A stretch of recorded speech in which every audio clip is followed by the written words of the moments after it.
What is up, amigos? So this past week has been crazy in terms of Diablo leaks. The data miners have been going hard since the release of Diablo 4 on Steam. Now, first things first, if you wouldn't mind, drop a like on this video, please. This helps spread the video to everyone throughout the community, and this video will be timestamped so you can skip around to each topic. If you enjoy the content, don't forget to subscribe for additional Diablo 4 related content, and now back to the video. So, the biggest news that stood out to me is the leak about the potential new class shipping with the first expansion, which we will get into here shortly. First, let's talk about the other details about the supposed expansion leak. First off, the name. There are two different names that are floating around the community right now. One is Nahantu, and others say it will just be titled Lord of Hatred, referencing Mephisto. So the expansion also supposedly takes place in the Tagans Plains, Tarajan Jungle, and Kurast region, of which we again make a return towards Kurast Jungle, a prominent location in Diablo history. In Diablo 2, we head here to hunt down Mephisto in the Durance of Hate, where Mephisto resided. Mephisto originally was held in one of the 3 soul stones that Archangel Tyrael gave the Haradrim for the Primevals. Upon killing Mephisto in Diablo 2, he dropped said soul stone, and we shatter that later on in the Forge in Act 4, yada yada. At the end of Diablo 4, if you follow the story, if you care at all, Neyrelle and Mephisto journeyed off together after Neyrelle was subdued by Mephisto's corruption when she takes on the burden of looking after the soul stone that we created herself and the gripping effect it has on her. The scene ends with them sailing off into the sea. Now we're going to go ahead and take a look at the map of Sanctuary real quick. First off, this map is a demo of the BlizzCon 2019 Diablo 4 map, marking the 5 major zones in Diablo 4. So up at the top, obviously we have Skazglen, we have Fractured Peaks, Dry Steppes, Kehjistan, and Hawazar. Now we're going to take a look at the updated map. Right below Kehjistan and right below Gikul is Kurast and the Tarajan jungles. Across the sea, ironically enough, is Goline.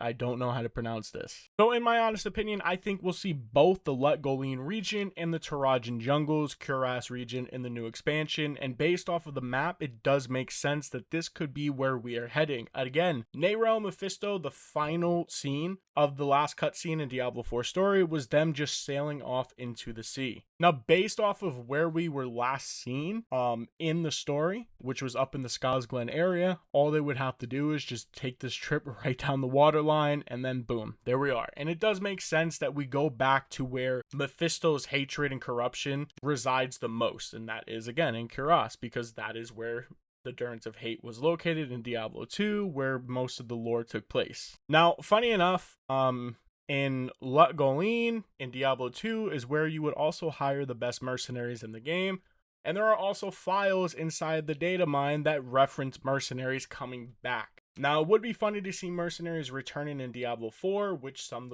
again believe to be true because of the files, even saying that there are files that link the mercenaries to ability trees, their own equipment screens, just like Diablo 2 and Diablo 3. Personally, I think this one is hard to justify just based off of how Diablo 4 is as a whole. An MMO with an extra mercenary to load on screen with their own equipment and skills. I mean, I may sound like a negative Nancy here, but we have had to wait for stash tab increases because we've had to load the data of everyone else on screen. All of their inventory and their stash, including our own. So yeah, I mean, again, I would love to see this, but I just can't see it happening. Of course, all of these leaks, all of these data mines, you need to take them all with a grain of salt. Always don't get overly hyped with any of the information that's coming out. BlizzCon is officially in 3 or 4 days now, and at this point, I just think it's funny that every year we can expect heaps of information to be leaked right before BlizzCon. Now, I'm not saying that it's what they do, but sometimes I just feel like they plant this on purpose to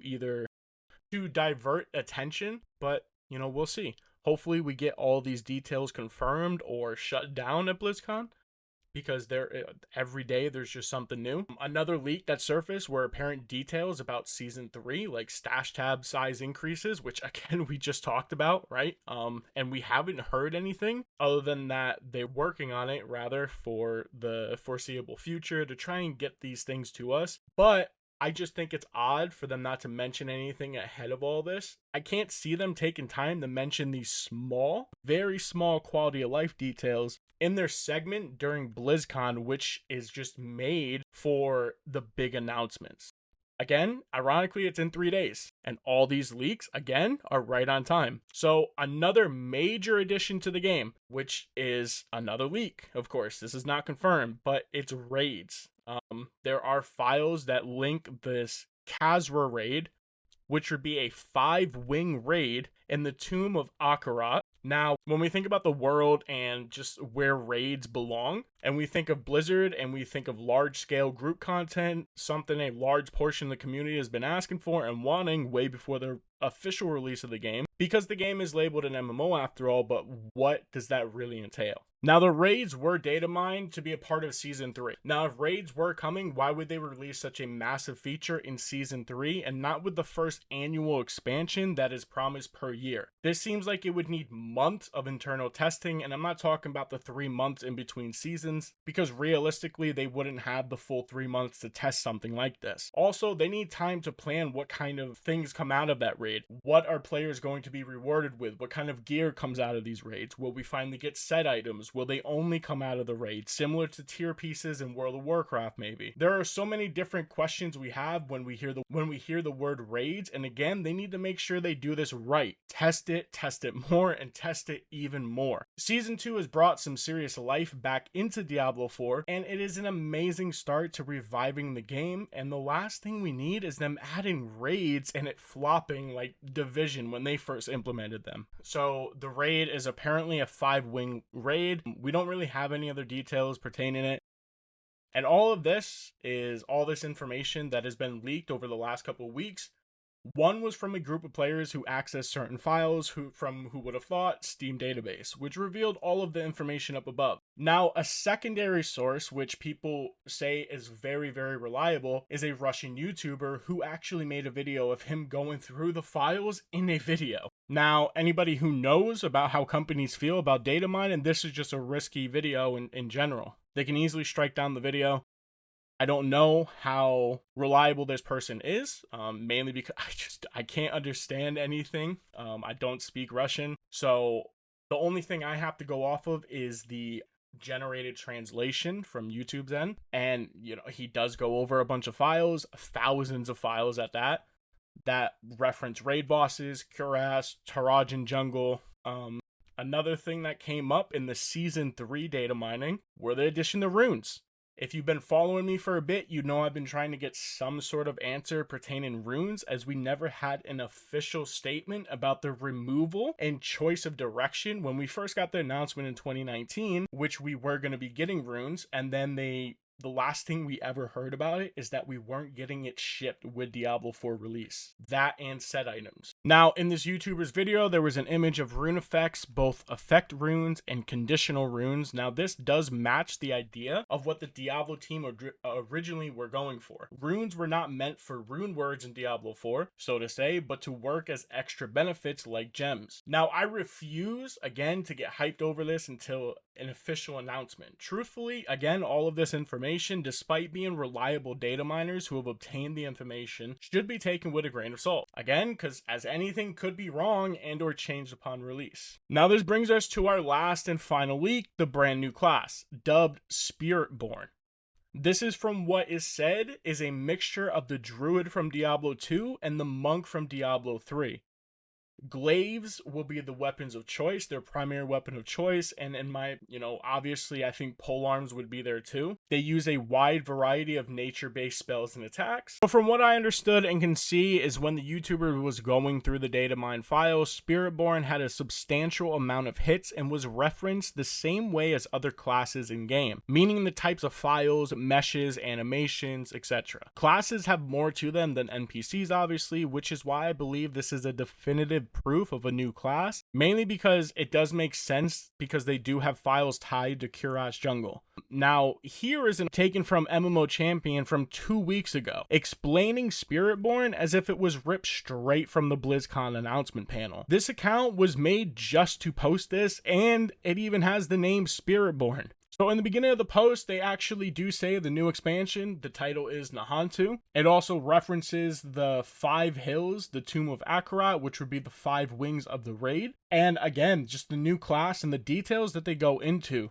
The release of the Spiritborn class opened up a whole new way to experience Diablo 4. The unique abilities and playstyle offer fresh strategies for tackling Nahantu's challenges. Whether you're navigating through the Restless Canopy or battling in the depths of Kurast sewers, playing as a Spiritborn in Nahantu's promises an adventure like no other. The Spiritborn, a class deeply rooted in the elements of nature and the spiritual realm. They are the children of the wild, born from the spirit of the plains, sky, soil, and forest. Their souls are intertwined with the world around them, drawing strength from the very essence of life and nature. Their weapon of choice is the glaive, a symbol of their connections to both the physical and spiritual realms. The glaive is more than just a weapon to a Spiritborn, it is an extension of their spirit, a conduit through which they channel their power.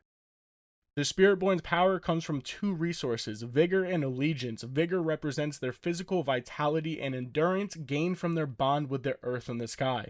It fuels their physical abilities and allows them to perform feats of agility and strength beyond normal capabilities. Allegiance, on the other hand, represents the spiritual connection to nature and its creatures. It is through allegiance that they can call upon the spirits of nature for aid, summoning ethereal allies, and invoking powerful elemental spells. The Spiritborn are not merely fighters, they are guardians of balance. They stand on the boundary between the physical world and the spiritual realm, ensuring harmony between the two. Their mission is not just to defeat their enemies, but to preserve the natural order of things. In battle, a Spiritborn is a sight to behold. They move with the grace of the wind, their glaives dancing like leaves in a storm. Their attacks are fluid and relentless, like a river carving its path through stone, and when they call upon their spiritual powers, the air around them cackles with raw elemental energy. Again, this just sounds like it's straight up ripped from the BlizzCon panel. So if it's not real, then this is some crazy detail and some elaborate depth that they went to try to convince people that it is real. Underneath the new class, you can see mercenaries, followers introduced, berserker chrome, bounty hunter, cursed child, maiden, mongrel, scholar, and shield bearer. Season 3, we even get the theme. Apparently it's called Dreamscape. Stash size increased to 500, live quest, and then the 5 hills, again, the new raid. Brand new account, again, named Spiritborn. Their join date was October. I'm guessing the day that they posted this. So you can take this however you want. Again, me personally, as a rule of thumb, I take all leaks with a grain of salt. But if all of this is true, then Season 3 and the first expansion is shaping up to be absolutely surreal. Now, the community, including myself, was already quite upset that we didn't get any sort of quote-quote holy character in Diablo 4, despite the background and just history, and every bit of the story hinted at something being implemented, hopefully sooner rather than later. A new class would be freaking awesome, don't get me wrong. Would I rather have a Paladin though? Yes, absolutely. But if Spiritborn is legit, 100%, something new, it does sound pretty damn cool, and I think I would thoroughly enjoy the class. So that's it for all the leaks over the past week or two. New class Spiritborn, new expansion details. Will we return to Kurast to defeat Mephisto once again? Will Mercenaries return to Diablo 4? So many different questions that we will get answers to during BlizzCon this week, so I guess we wait until then. Again, if you enjoyed the video, don't forget to subscribe for more Diablo 4 content. Like the video, it means the world to me, and thanks for watching, and until next time, amigos, take care.